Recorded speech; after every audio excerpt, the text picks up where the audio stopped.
ganda talaga ng umaga, pare, lalo na pag may kape. Lalo na yung sikat ng araw. Pero mas maganda kung nakikita natin yung mga manok natin na tumitilawak sila, tsaka malulusog sila. Oo nga, pare. Isa to sa mga nagpapasaya sa atin, yung makita nating maayos ang farm at malusog ang mga manok.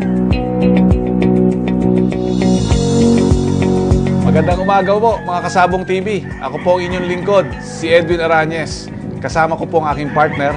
Ako naman po si Rafi Campos. Welcome po kayo dito sa Red Game Farm sa Lucban, Quezon. Kami po ng aking partner ang mga kasama nyo para sa mga susunod na Sabado Para sa Buhay LDI.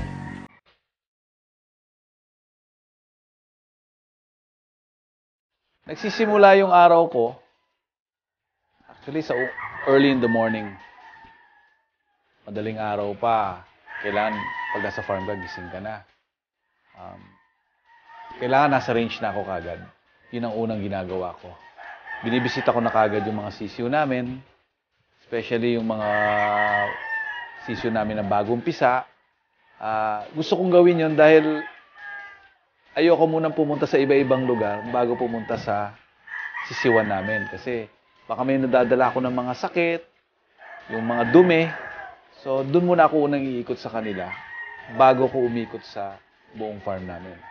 Usually, pagka nandito ako, unang-una kong binibisita yung ruweda sa madaling araw, tinitingnan yung mga panlaban, yung palakad, pakaskas, at tumutulong ako sa mga handler.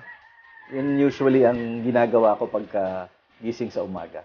As much as possible, gusto ko mas madalas nasa farm. Pero ang usual schedule ko, mga 4 to 5 times a week. Well, para sa akin, sobrang importante ng pagpapalaki ng sisiw eh.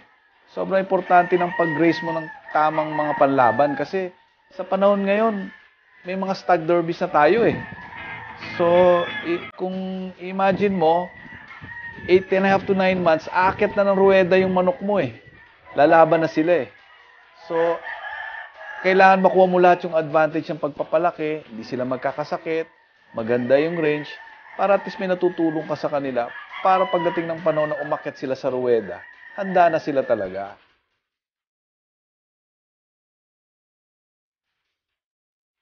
Lumipat kami rito sa Lucban, Quezon, 2011. Kasi nung araw, nasa Batangas kami, dumating yung point na medyo masikip na yung farm para sa amin ni Edwin, para sa mga manok. And then, minsan, through yung kumpare namin, si Mr. Honey Yu, kumbida si Edwin dito sa Lucban, kung saan may farm si Paring Honey. And then, nung time na yon, si Edwin talagang na-in love dito sa Lucban at yung paghanap namin ng paglilipatan na farm mula sa Batangas. Well, yung una nakita ko, yung Lucban is very fresh. Well elevated siya, mataas siya, lugar siya, no? Saka napansin ko, konti pa lang yung nagmamanok. So, marami kaming lugar na pagpipilian. Before, nung nasa Batangas kami, ganun din. But it came to a point na marami na rin tumabi sa amin nung nga nagmamanok. So, naging crowded yung lugar. And then, nagkaroon na kami ng iba-ibang klaseng mga diseases na ina-encounter doon. So, nung napapansin namin na hindi na sila masyadong healthy, naghahanap na kami rin talaga ng lugar na malilipatan, na mas malaki, na mapapalaki namin yung mga manok namin ng mas maayos, mas malaki yung lugar na gagalawan namin. So, sa tulong ni Mr. Honey, ni Paring Honey, napunta kami rito sa Lucban.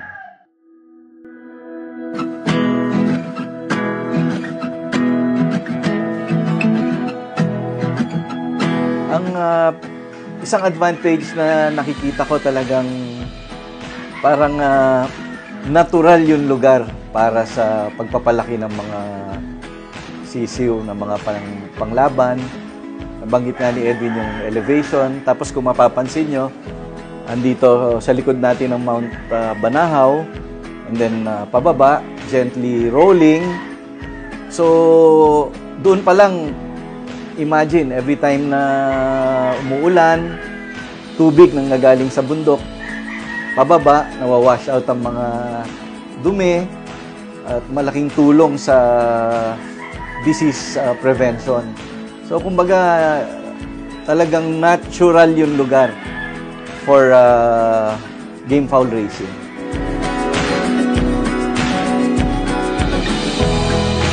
Si Edwin talaga ang hands-on dito sa farm kasi ako naman meron din akong ginagawa sa amin sa San Pedro, Laguna. So ako pagka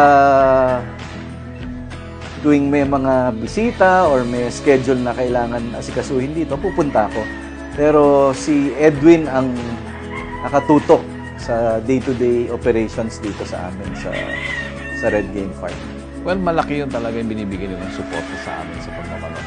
Especially yung wife ko, yung daughter ko. Every time na makakita sila ng chance na makapunta rito sa farm, nandito sila. Hindi ka naman pinagbabawalan magmanok. Alam naman nila na it's more of a business talaga. So, todo suporta talaga sila sa amin dito sa venture namin ito. We're lucky na may suporta tayo galing sa ating sa pamilya natin.